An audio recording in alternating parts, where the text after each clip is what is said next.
Bismillahirrahmanirrahim. Assalamualaikum warahmatullahi wabarakatuh. Perkenalkan, nama saya Muhammad Amir Misbawabi. Saya mahasiswa Teknik Elektro Universitas Islam Blitar angkatan 2017. Baiklah, di sini akan saya jelaskan sedikit mengenai materi tentang X-ray konvensional. Langsung saja masuk dari X-ray berawal dari sinar X.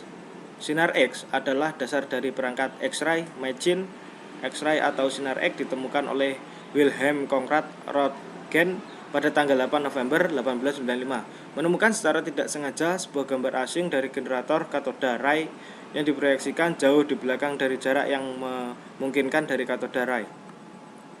X-ray machine adalah sebuah perangkat elektronika yang bertujuan untuk menghasilkan sinar X. Sistem X-ray image terdiri dari sebuah sumber atau generator X-ray dan sistem pendeteksi gambar yang dapat digunakan film teknologi atau pada sistem penangkap digital seperti penyimpanan foto dan komunikasi sistem. Pada dasarnya, X-ray machine memanfaatkan X-ray laser untuk melakukan pendeteksian. X-ray laser mempunyai panjang gelombang 3,5 sampai 30 nm. Kelebihan yang dimiliki selain memiliki kecerahan yang sangat tinggi, yaitu antara 100 sampai 10.000 kecerahan laser biasa, pulsa X-ray juga sangat pendek dalam femtosecond. Lanjut masuk ke prinsip kerja. Sebelum membahas mengenai prinsip kerja X-ray machine, terlebih dahulu perlu diketahui proses pembentukan X-ray laser itu sendiri pada sumber X-ray tertentu di bawah 450 kV atau kilovolt. Foton X-ray dihasilkan oleh tembakan elektron diarahkan ke target. Elektron yang ditembakkan diemisikan dari filamen katoda yang dipanaskan. Elektron-elektron kemudian difokuskan dan dipercepat menuju sudut target anoda.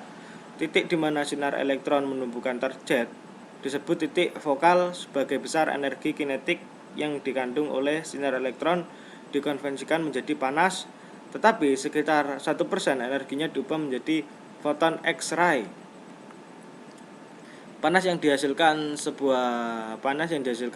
dibuang melalui heatsink pada titik fokal. Foton X-ray dipancarkan ke segala arah dari permukaan target. Intensitas tertinggi berada pada sudut 600 sampai 900 dari sinar yang terbentuk dari sudut target anoda mencapai foton X-ray. Ada lubang kecil pada tabung X-ray tepat di atas sudut target.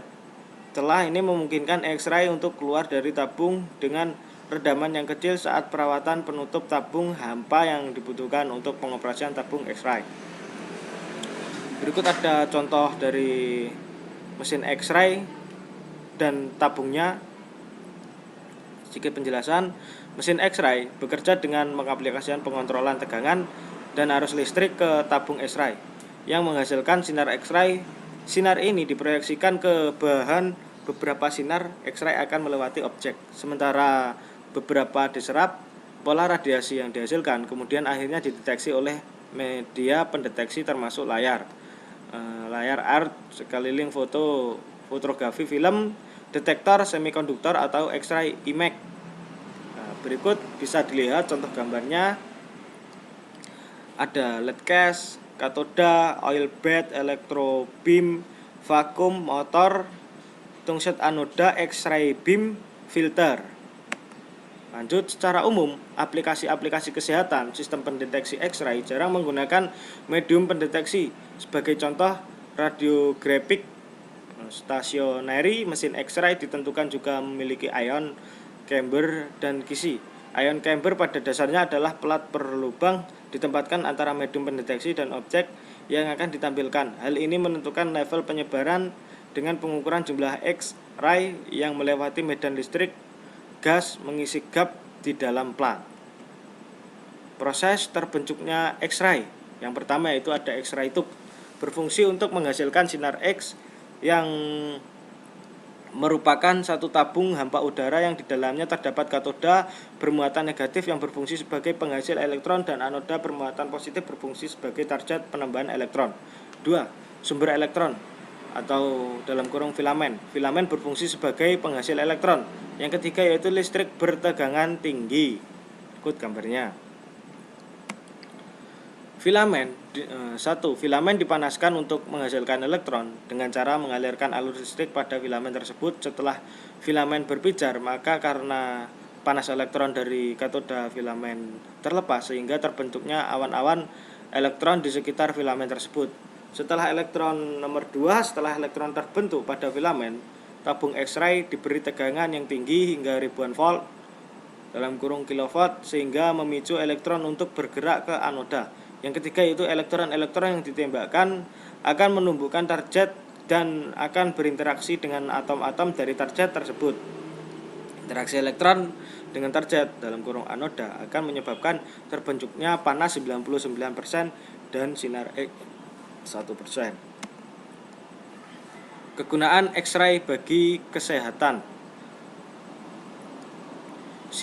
Kegunaan X-ray bagi kesehatan. Sinar Röntgen. Sinar X dapat dimanfaatkan untuk mengetahui kondisi tubuh bagian dalam kurung tulang, yakni dalam dunia kedokteran disebut sinar Röntgen. Untuk memotret bagian dalam tubuh, seorang harus berada di antara tempat penyimpanan film dan tabung yang memancarkan sinar X tersebut. Sinar X ini akan menembus kulit dan bagian tubuh lain kecuali tulang. Bayangan sinar X ini kemudian direkam pada film. Setelah film tersebut dicuci dan bagian yang tidak dapat tembus sinar X maka akan berwarna hitam, bagian yang dapat ditembus oleh sinar X maka akan berwarna putih. Lanjut ke radioterapi.